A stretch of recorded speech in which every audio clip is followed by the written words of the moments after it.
Alright, so as I've said before, we're going to have a section dedicated to CSS, CSS3, but I do want to get into just a little bit of basic styling just so you know how to do things like add a background color or a border or align something, float it, just very simple things like that. So let's go ahead and go into our body here, and I'm going to create a div with an ID of container.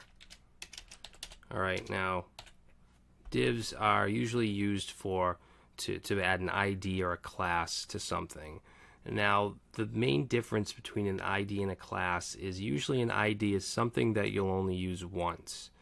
Okay, so a container usually will wrap everything in our site or our application inside of a container, so there's only one instance of it.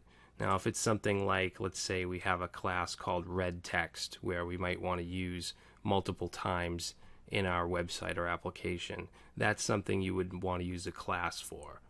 Okay, so that's the main difference, at least in my experience, with using IDs and classes. So in this container, let's go ahead and put in an H1. We'll just say welcome. And then we'll put a paragraph, and I'm just going to grab some sample text real quick. Okay, so this site, lorem ipsum or lipsum.com, this we can just generate some dummy text, which can be really helpful. So copy that, paste it in, and then end the paragraph. Okay, so if we were to look at this, you can see we just have a heading and a paragraph.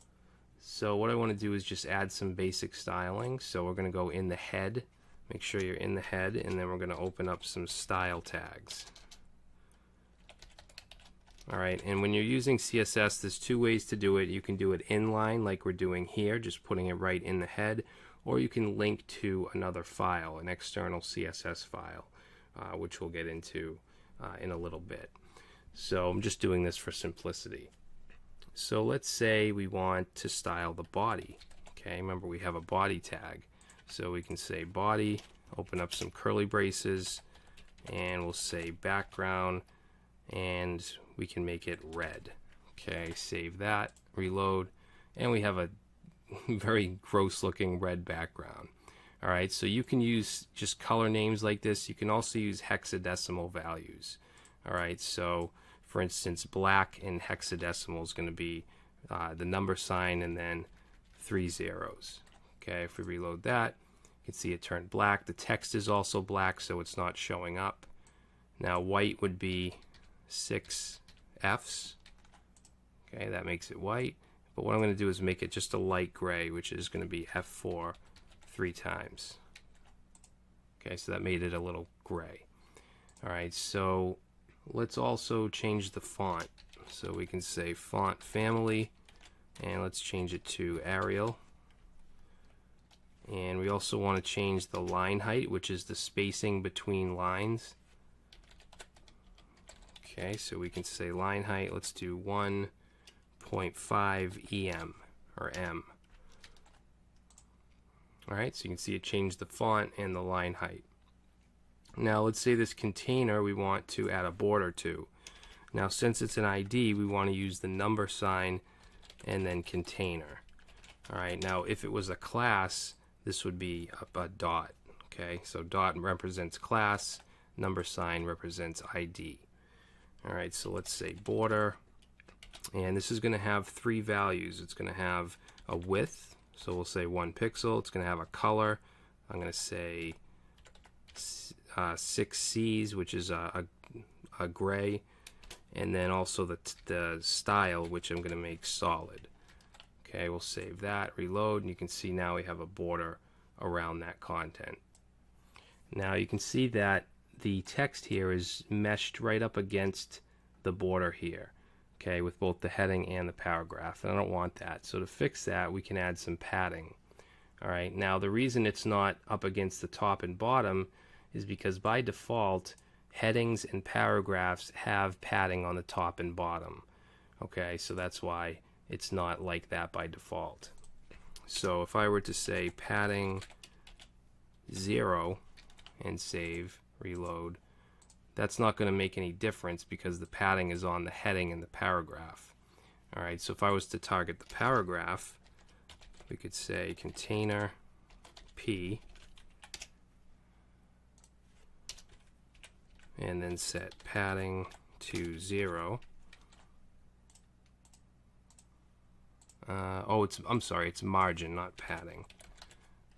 Save that, reload. Now you can see that the paragraph doesn't have that spacing anymore. Okay, but I'm going to get rid of that. I just wanted to show you we could do that. But what I want to do is just add padding to the left and the right of this container. If I wanted to do just the left and the right, we could do either this. We could do padding left, 10 pixels, and then padding right, 10 pixels. Okay, if I go ahead and save that, now you can see we're not up against the sides anymore. If I don't want to use two different styles like this, we could say padding, and then we'll have 4 values. First will be top. So if we say 0 for the top, next will be right, so 10 pixels. Next will be bottom, so 0. Next would be left, which would be 10 pixels. And then we can get rid of that. And that should give us the same exact thing. Now margin, on the other hand, is going to be the outside spacing, so outside of the element. So let's say we want some spacing up at the top here. We could say margin top, let's say 30 pixels, and save. If we reload, you can see that it's now moved down. Alright, we can also set the width. We'll say width 800 pixels. Reload, and you can see now it's only 800 pixels. Now a lot of the times you're going to want to center your container. So to do that, we can actually set margin to auto. Okay, so if I save that and reload, you can see that it now moves in the middle. Now the margin top is gone because here we're saying we want everything auto. But what I would want to do to keep that margin is set, we could say set 30 pixels auto. So what this means is 30 pixels on the top and bottom, and then auto on the left and right. So we can then get rid of that, reload, and now you can see we have our margin on the top and the bottom, and then auto on the left and right. Alright, so let's say we want to have a class. So we'll just take this text, and I'm going to put this in a span, since span is inline, meaning that it's not going to put it on the next line. And then we'll add a class, and we'll say, let's do EMP for emphasis. Okay, and then we'll just go like that. And then up here we want to say dot EMP for our class. I'm going to change the color to red, and let's change the font weight to bold. Save it, reload, and now you can see we get that red bold text. And we can then use that class anywhere. So if we want to put it here,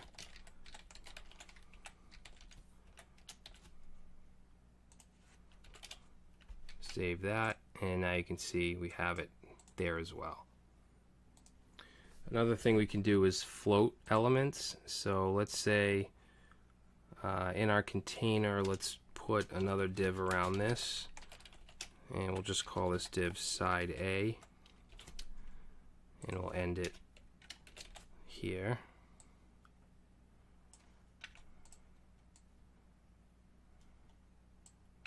Okay, and then let's grab this, copy it, and then this one will be side B.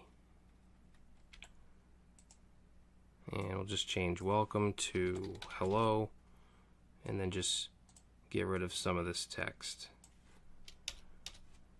Alright, so if we save that and reload, we just have this is side A, this is side B, but let's say we want them to be side by side. So what we can do is go up here and say dot side A, and we'll do float. We want it to float to the left, and then let's set the width to let's say 50%. Okay, if we save that and reload, you can see it's now floated to the left. Now this border isn't going around this whole thing. and that's because it's floated. So what we can do is, to the container where we have the border, we're going to set overflow to hidden. Okay, save that, reload. Now you can see it goes around both elements. Alright, so I don't want to get too far into CSS because we do have a section dedicated to it, but this is just some very basic styling. In the next video, we're going to have a little project, and we're going to build a simple HTML template using the things that we've learned so far in this section.